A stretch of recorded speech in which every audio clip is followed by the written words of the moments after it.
Bonjour, on enchaîne avec cette dernier échange de la journée, dernier échange du salon Végétalisme. Mais après, il y aura également des pitchs avec des exposants. On continue à parler d'énergie, on a parlé d'agrivoltaïsme. Maintenant, on va s'attaquer à la méthanisation et notamment aux cives, aux cultures intermédiaires à vocation énergétique, un enjeu important parce que voilà, c'est bien ça qu'on met dans le méthaniseur pour produire de l'énergie et être efficace économiquement. Pour en parler avec moi, j'accueille François Delage, conseiller méthanisation à la Chambre d'agriculture des Pyrénées-Atlantiques. Bonjour. Et à côté de vous, Christophe Paillet, agriculteur et associé de l'unité de méthanisation Métajos. Je prononce bien, c'est ça ? Voilà. Alors, j'aimerais juste vous présenter cette unité de méthanisation. Voilà, dans quel contexte ça s'est construit, depuis quand elle existe ? Oui, bonjour à tous. Donc l'unité Métajos, c'est une unité méthanisation de 8 exploitations agricoles qui est sur la région d'Oloron-Sainte-Marie, dans les Pyrénées-Atlantiques. Ça est un projet qui a débuté en 2011, a été réfléchi, et qui s'est concrétisé réellement en 2018 avec une création de société. Et ensuite, on a commencé à en construire en 2021, et on a commencé à injecter fin d'année 2021. On est en injection directe dans le réseau. Là, vous êtes en rythme de croisière aujourd'hui, Oui. Vous êtes stable en production. Oui, ça y est, on est en rythme de croisière, donc on produit ce que l'on recherchait. Donc il faut dire que cette unité aussi, elle est au sein d'exploitations agricoles, et on ne travaille qu'avec du végétal, qu'avec des dérivés végétaux, qu'avec des fumiers lisiers.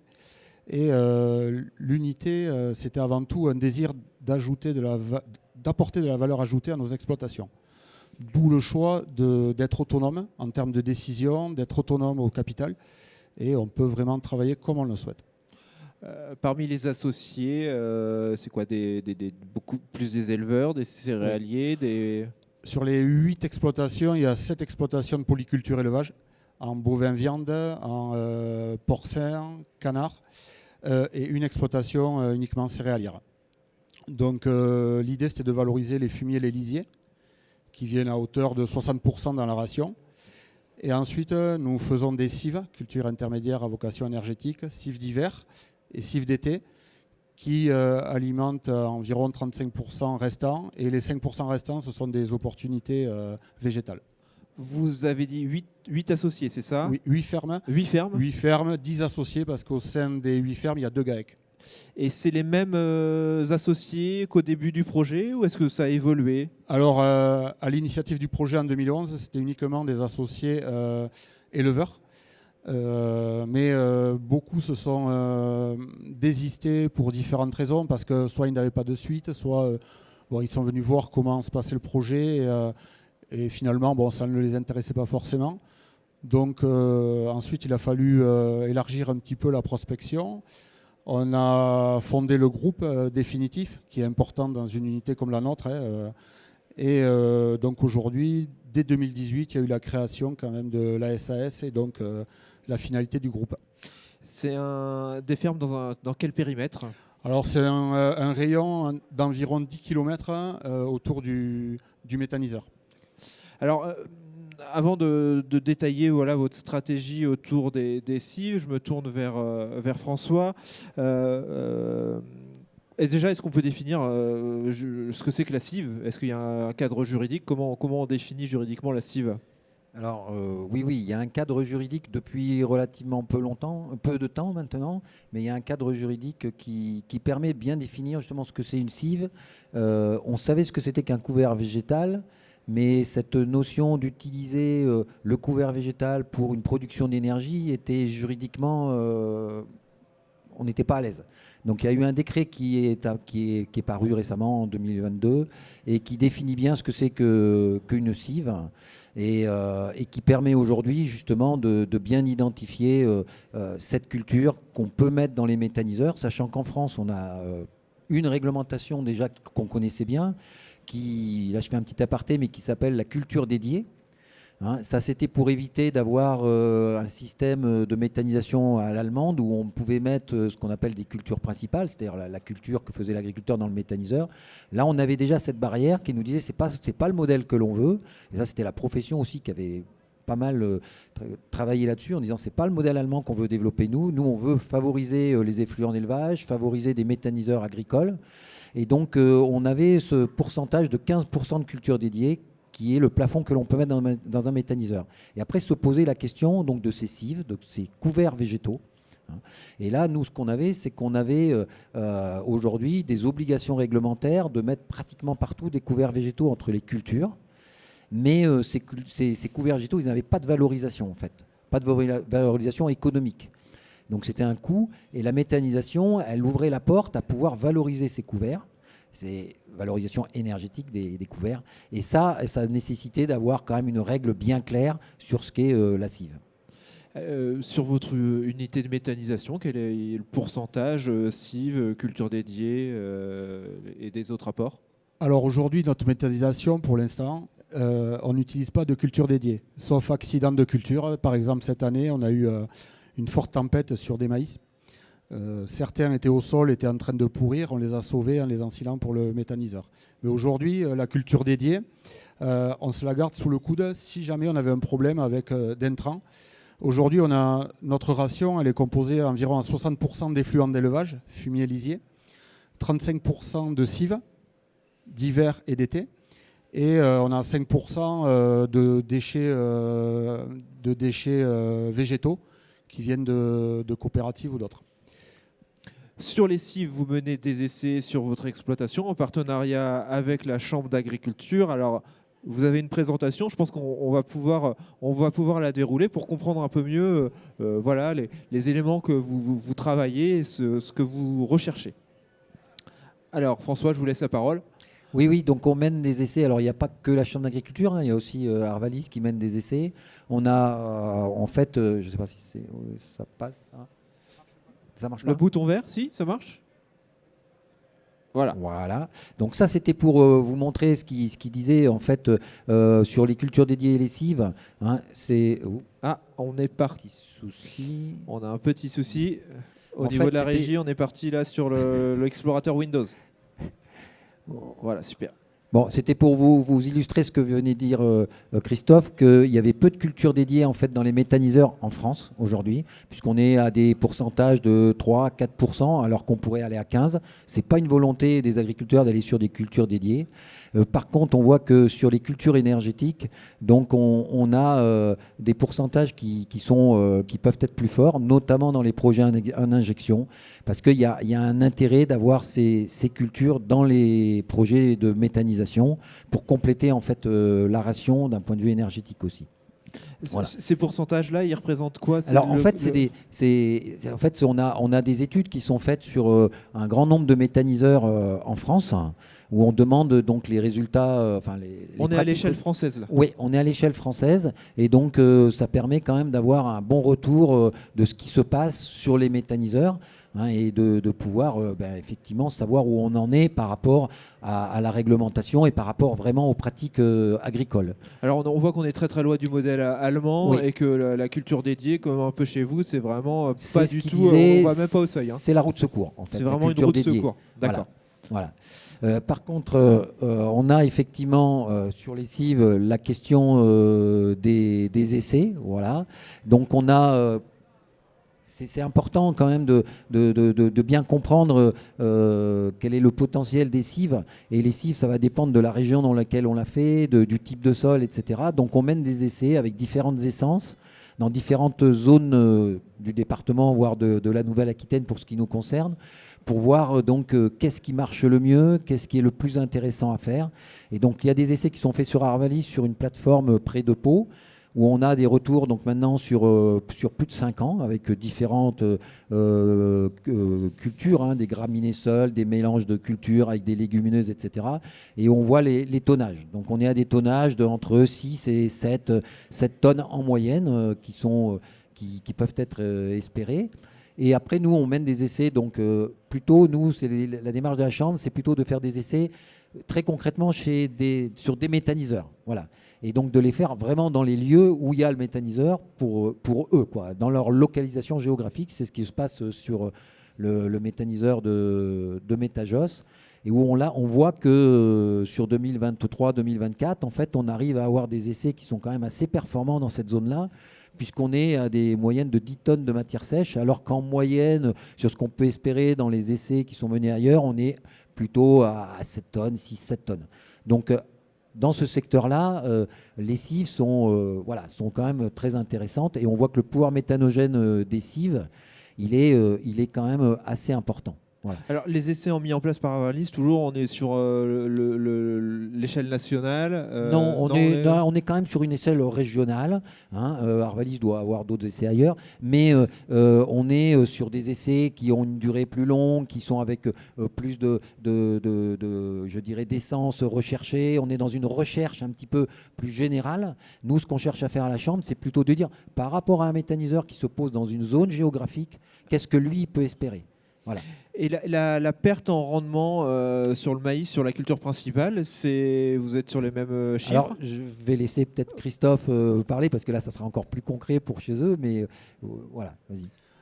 Donc il faut savoir que quand vous faites une culture intermédiaire, il y a plusieurs choses à voir, c'est-à-dire il faut raisonner son assolement vraiment à l'avance et de manière différente.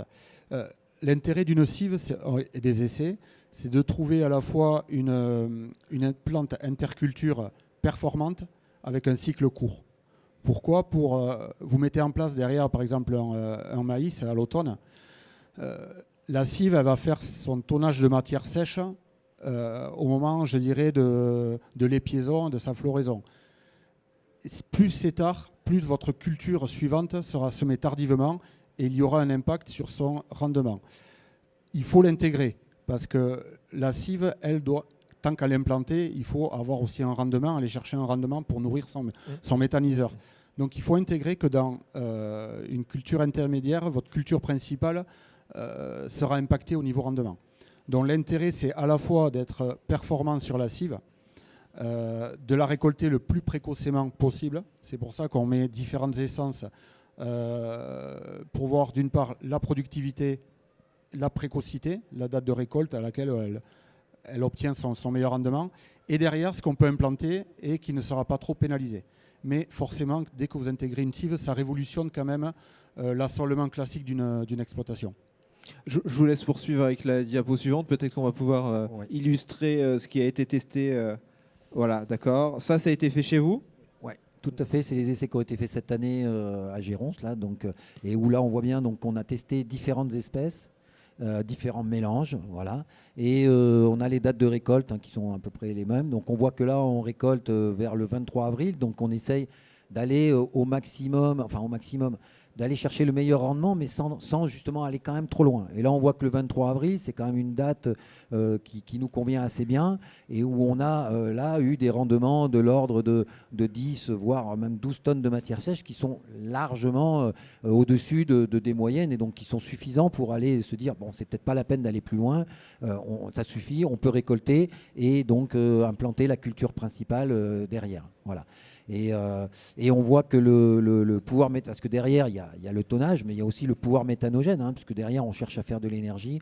On voit que là, en fait, ce qui est intéressant aussi de voir, c'est que peu importe finalement les essences que l'on sème par rapport à l'énergie produite. On voit que le pouvoir méthanogène, il est toujours autour de 220, 230. Donc en fait, la question du choix de l'essence, elle ne va pas venir en fonction du pouvoir méthanogène, elle va plus venir en fonction du sol, de la zone géographique, c'est-à-dire des connaissances qu'a l'agriculteur de sa zone géographique, de son sol. Et ça, c'est beaucoup plus important. Il doit se faire le choix plus par rapport à ça que par rapport à la quantité d'énergie qu'on va en retenir. Et ça, c'est important comme donnée, quoi. Alors vous dites 220, 230 que c'est stable au niveau du tonnage à la tonne de matière sèche. Ouais. Est-ce que vous ne regardez pas plus si c'est par rapport à l'hectare mobilisé ? Alors bien sûr, il y a l'hectare mobilisé. Alors là, dans ce type d'essai, nous, ce qu'on a remarqué, c'est que sur des récoltes de culture, je dirais classiques, si on implante une cive précocement, on va partir plutôt à base de seigle. Qui va donner un meilleur potentiel sur la durée. Et sur des cives implantées, je dirais à partir du mi-octobre, pour nous au moins, c'est le triticale qui tire son épingle du jeu. Ça, c'est au travers des essais qu'on a remarqué ça. Ça veut dire que on tire au maximum, on ne va pas au maximum de notre cive, il faut qu'on trouve le bon compromis entre ce que nous donne la cive et la date de récolte qui va engendrer la date de semis de la culture principale et qui sera le moins pénalisant possible. Il y a un compromis à trouver entre les deux, quoi. Alors, est-ce que l'étape d'après, c'est d'avoir l'influence sur la récolte quand même suivante de la culture principale? Est-ce que c'était le chiffre qu'on avait donné sur Arvalis, c'était la perte de rendement, ou c'est des choses que vous observez ou pas? Oui, ça me permet de revenir un petit peu sur ce chiffre qui était présenté tout à l'heure. Voilà, Arvalis a montré que si on était sur un système maïs-maïs, on avait 10 ou 13% de pertes sur la culture principale. Nous, notre réflexion, elle est de dire, et ça a été dit par Christophe tout à l'heure, c'est pas forcément de rester sur un système maïs-maïs. La méthanisation, elle va engendrer une réflexion sur l'agronomie et rechercher. On va pas faire des cives forcément tous les ans sur la même parcelle. C'est pas forcément le but. Le but, c'est de dire on a 8 exploitations, on a un potentiel d'hectares, on a besoin de 10, 20, 50 hectares de cives. Où est-ce qu'on va les faire et comment on va bâtir nos cultures, notre schéma cultural pour avoir la période d'interculture la plus longue qui ne sera pas forcément entre deux maïs. Donc cette perte, on ne l'aura pas forcément.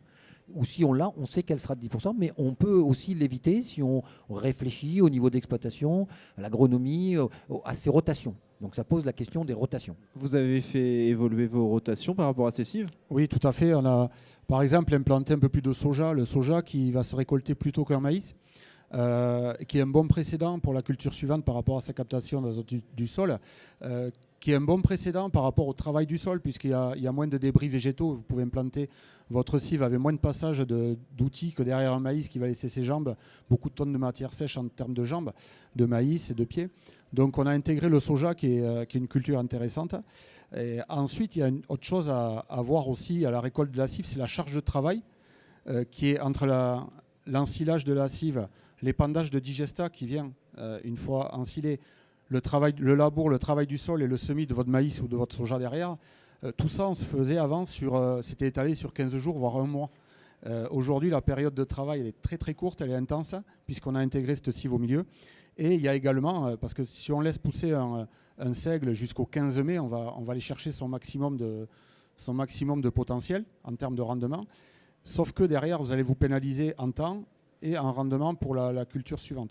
Donc il y a cette charge de travail aussi qui rentre en compte dans l'intégration des cives dans l'exploitation. Donc par exemple, un seigle, vous le récoltez Pardon ? Vous le récoltez à quelle période? Justement, vous n'allez pas jusqu'au 15 mai. Alors non, l'idéal, voilà, on a récolté fin avril.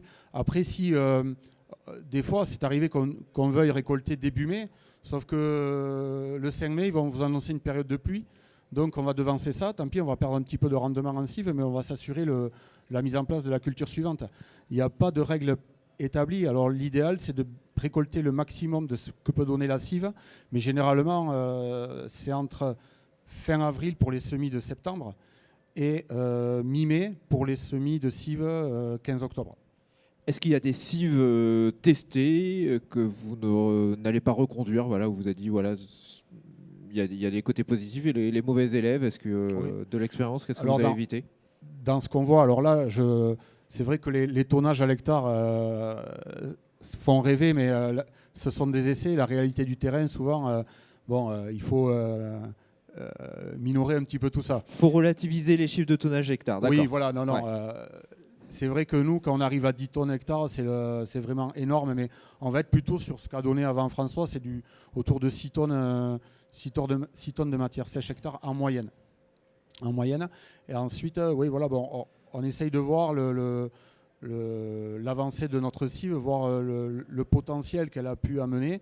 Et je vous dis, tout ça, c'est un compromis entre la maturité de la cive, la culture qu'on doit implanter derrière et le climat qui aussi conditionne la date de récolte et l'implantation de la culture suivante.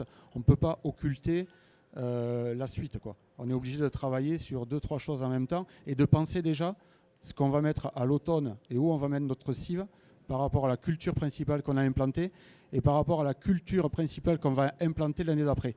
Donc on fait un assolement sur 3 ans.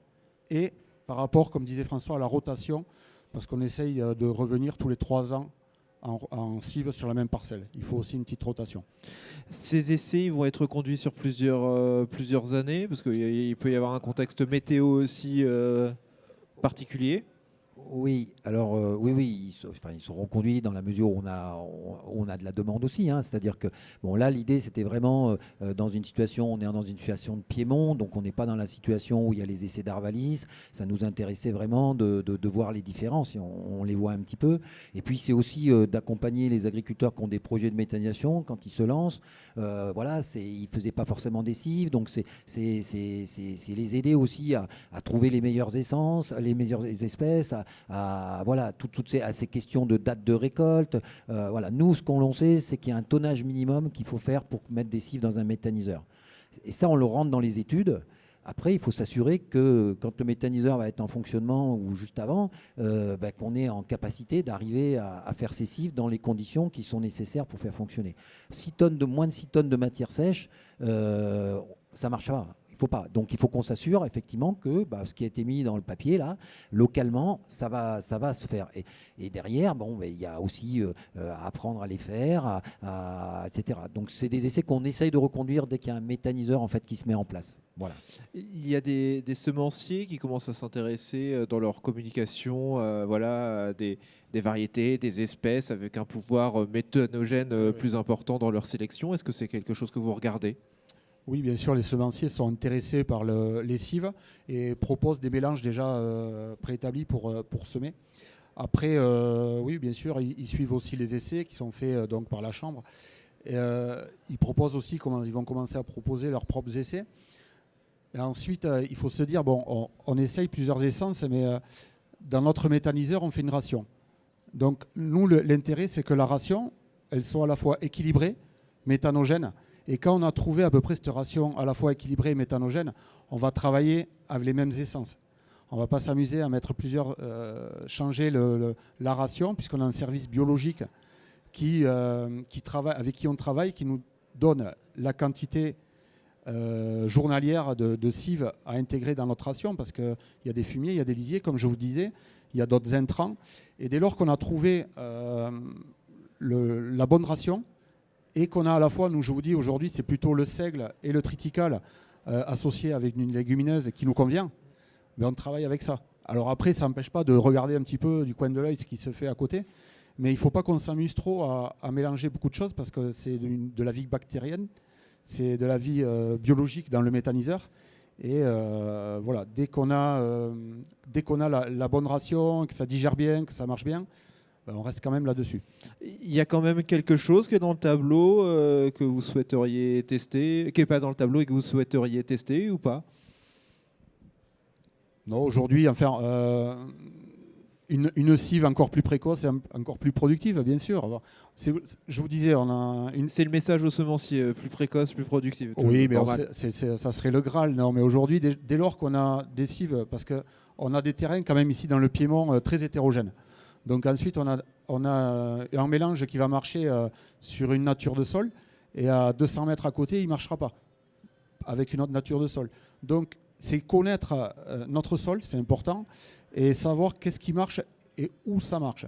Ensuite, je vous disais, tout est affaire de compromis entre la cive et la culture qui va faire vivre aussi notre exploitation. Et ensuite, dès lors qu'on a trouvé ce bon compromis, et ensuite la cive qui va bien être intégrée dans notre méthaniseur, on regarde, je vous dis, toujours du coin de l'œil, s'il y a un peu plus de productivité, s'il y a des essences plus méthanogènes. Mais quand même, déjà, on a bien travaillé là-dessus, et on a une bonne base de travail pour nos cives. La question des cives, c'est quelque chose que vous gérez avec vos associés dans les choix, Alors, dans notre méthaniseur, je vous disais, on est 8 exploitants. Alors, il y a chacun qui a son petit rôle à jouer. Il y en a un qui va être un peu plus sur les essais de cives, l'autre. Bon, voilà, chacun a son rôle et a trouvé sa place. Et c'est vrai qu'on discute par rapport aux natures de sol, par rapport aux cultures, parce qu'on a Moi, je suis le seul, je dirais, céréalier. Les autres ont des éleveurs. Ce sont des éleveurs avec des contraintes aussi pour les animaux, parce que le principal, c'est de nourrir les animaux, tout d'abord. Hein. Et ensuite, la cive, chez certains, elle a une importance secondaire. Donc, il faut jouer avec ça aussi. Donc on échange beaucoup par rapport à tout ça, quoi. Il n'y en a pas des plus compliqués, parce qu'il y a voilà, l'efficacité, mais il n'y en a pas des plus compliqués ou des plus simples à gérer, à implanter. Là, on est vraiment... Non, il faut les implanter. Alors, on parlait avant, j'ai entendu parler de couvert, mais il ne faut pas se tromper. La cive, ce n'est pas un couvert, c'est une culture. Et dans le mot culture, parce qu'on engage des frais en termes de semences, voilà, on va travailler avec la semence certifiée, on va travailler avec des semoirs, on va travailler avec des épandages ou de digesta ou d'azote, parce que je vous disais, il faut qu'on en tire le maximum. Donc voilà, il faut qu'on soit vraiment sérieux sur les choix, sur les façons à mener, parce que ça engendre des coûts importants quand même. On en tire le maximum, on irrigue les cives ou... Non. Non. Alors les cives d'hiver, non. Les cives d'été, là aussi, on a par exemple, on a mis des orges ou des colzas en culture d'hiver pour faire notre culture principale et pour intégrer des cives d'été, maïs ou sorgho. Et c'est vrai qu'une cive d'été en maïs, si elle peut être irriguée, ça va être beaucoup plus intéressant parce que la mise en terre est beaucoup plus onéreuse. Donc il y a intérêt à ce que ça soit irrigué. Alors, le temps passe, je vous laisse poursuivre, François, quand vous avez poursuivre les autres slides. Oui, donc là, j'avais mis un petit peu. Voilà, là, on a Oui, fait un peu le tour des. Peut-être faire le tour de. Voilà, pour faire le lien, Méthane Action. Dans Méthane Action, il y a des actions de formation notamment, Ouais. et on aborde aussi la question des cives, quoi. Oui, parce que les cives, s'il n'y a pas de méthaniseur, il n'y aura pas de cives en fait. Hein. Donc, en fait, tout le développement de la méthanisation, il repose sur un programme qu'a mis en place la région Nouvelle-Aquitaine avec des objectifs assez ambitieux, hein, puisque l'objectif de la région Aquitaine, c'est en 2050 100% de biogaz dans les réseaux. Hein. Donc voilà. Et donc dans ce cadre-là, il y a tout un dispositif d'accompagnement des agriculteurs. La méthanisation, elle passera forcément à 95% par l'agriculture. C'est l'agriculture qui détient la matière organique.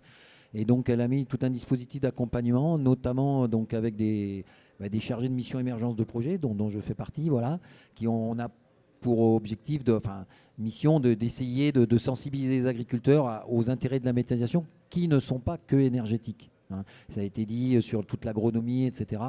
Voilà. Et donc d'essayer de les accompagner sur le montage d'un projet. Et dont les cives, voilà, ça en fait partie aussi de leur dire, si vous faites un projet de méthanisation, il y aura des cives, et donc il va falloir apprendre aussi à les faire, apprendre à s'adapter sur ces sols, etc. Voilà. Et c'est tout un programme avec des subventions aussi sur les études. Hein, il y a des études, quand même, nombreuses études qui sont faites pour monter un projet de méthanisation, sur des subventions à l'investissement qui sont aujourd'hui plutôt en baisse, on va dire. Hein. On aimerait bien que la filière puisse se passer de subventions. Ce n'est pas encore tout à fait le cas.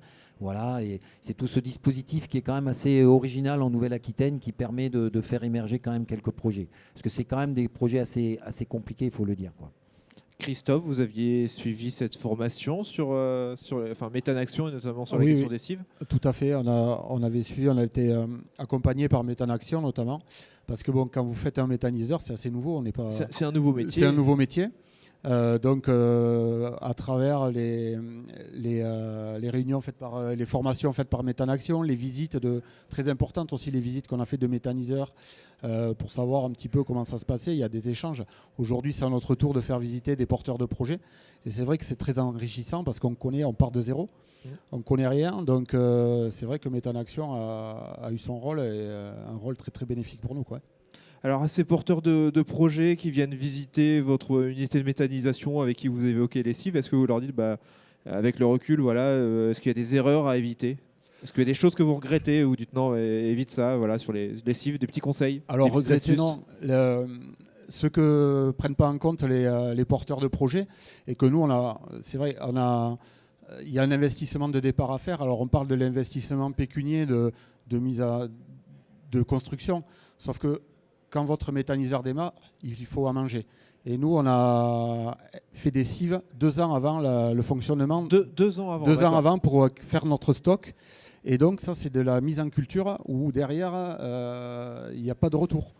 Donc, ça a intégré dans l'investissement de l'agriculture. Ça ne s'arrête pas à la construction du projet. Ça, il faut bien le prendre en compte. Et c'est vrai que les porteurs de projets, ils n'y pensent pas forcément. Donc nous, par exemple, aujourd'hui, on a démarré, on devait avoir sur les 8 associés une centaine d'hectares de cives d'hiver, par exemple. Il faut savoir que c'est un coût qui avoisine les 450 € ou 500 € l'hectare quand même. Donc c'est pas neutre dans la trésor des exploits. Et c'est vrai que ça, les porteurs de projets ne l'ont pas forcément en tête. Et c'est pas neutre. Ensuite, voilà, c'est l'accompagnement. Chacun, quand on veut faire des cives, il n'y a pas de vérité parce que chacun a son terroir. Et ce qui est vrai chez nous n'est pas forcément vrai chez les autres.